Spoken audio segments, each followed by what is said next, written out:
नमस्कार दोस्तों। ज्योतिष से संबंधित सभी वीडियोस को देखने के लिए सब्सक्राइब करें हमारा चैनल एएस एस्ट्रोलॉजी। धन्यवाद। नमस्कार दोस्तों, स्वागत है आपका मेरे यूट्यूब चैनल एएस एस्ट्रोलॉजी में।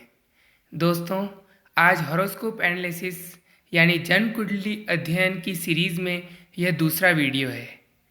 आज जिनकी कुंडली का हम अध्ययन करेंगे वह हमारे एक दर्शक हैं जिनका नाम है मयूर राव सावंत।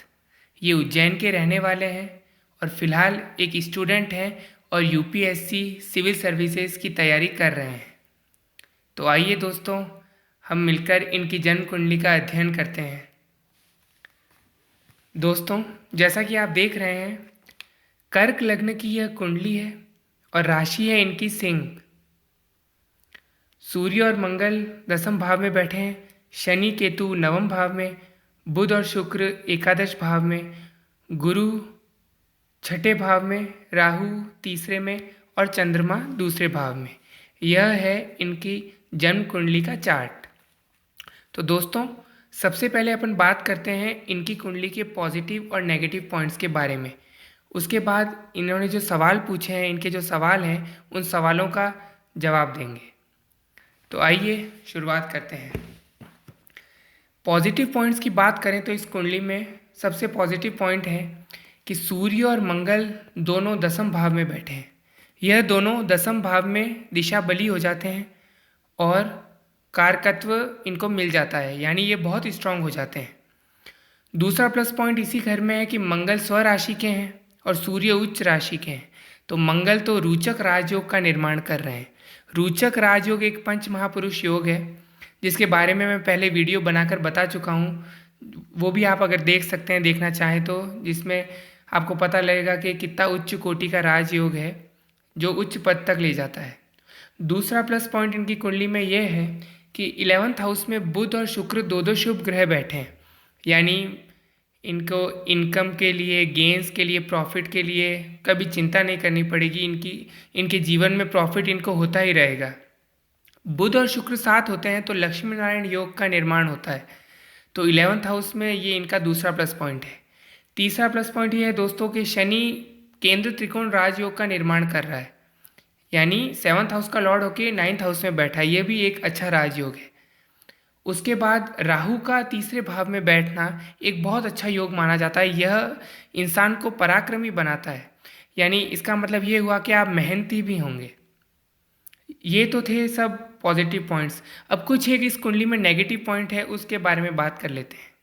नेगेटिव पॉइंट में जैसे शनि और केतु की युति है 9th हाउस में, यह थोड़ा सा डिस्टर्बिंग एलिमेंट है। उसके बाद शनि की जो तीसरी दृष्टि है ये शुक्र पर पड़ेगी 11th हाउस पे।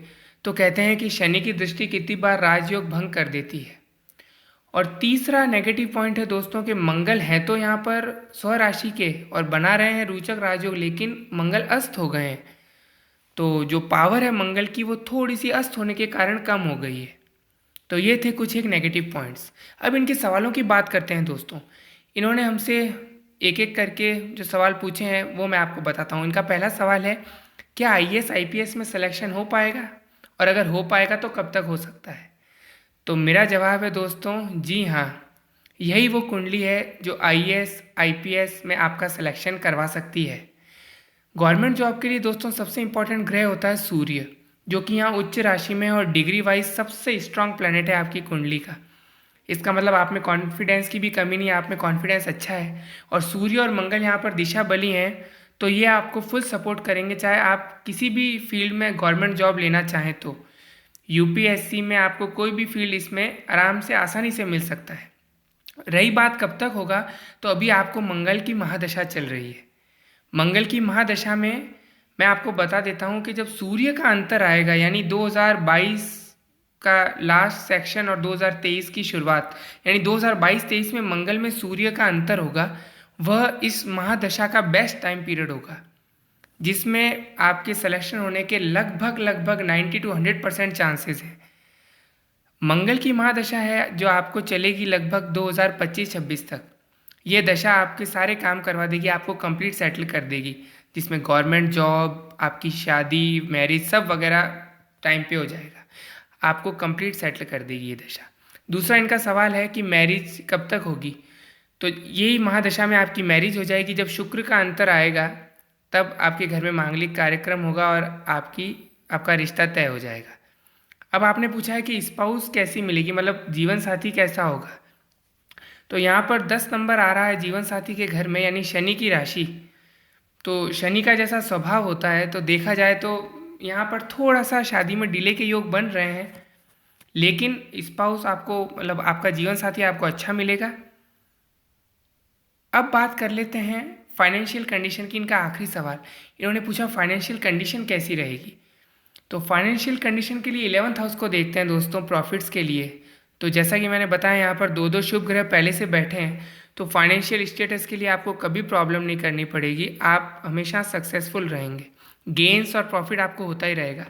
इवन दो आपका 2nd हाउस भी बहुत स्ट्रांग है, जहाँ पर चंद्रमा बैठे हैं, तो बैंक बैलेंस भी आपका बनता जाएगा, साथ में आपको इनकम भी अच्छी होती रहेगी। लेकिन आपकी कुंडली में 12th हाउस को भी बलाबल प्राप्त हो रहा है, यानी आपके खर्चे भी लगातार होंगे। इनकम अच्छी होगी, बैंक बैलेंस भी बढ़ता जाएगा, लेकिन साथ साथ खर्चे भी होंगे, तो खर्चों पर आपको थोड़ा नियंत्रण रखना होगा। तो दोस्तों, ये थे इनके सवाल जिनका जवाब हमने दे दिया है और इनकी जन्म कुंडली का अध्ययन किया है।